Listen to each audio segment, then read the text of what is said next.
Hello viewers, today I was telling about how to fix unable to invite or add friends in the final source. Check your internet connection. Ensure that your internet connection is stable, working correctly. A poor connection can prevent you from the joining or inviting friends on Xbox or PS5. And reboot the client from the both side.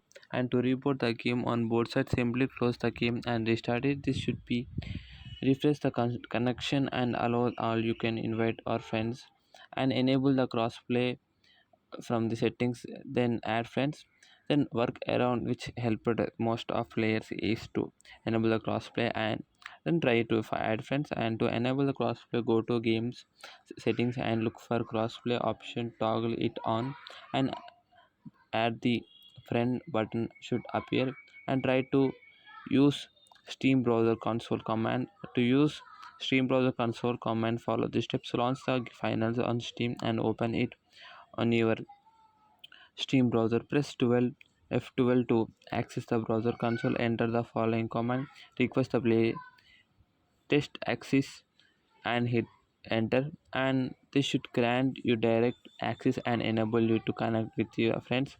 By following these workarounds, you should be able to invite and add friends in the finals without any issues. And thanks for watching us.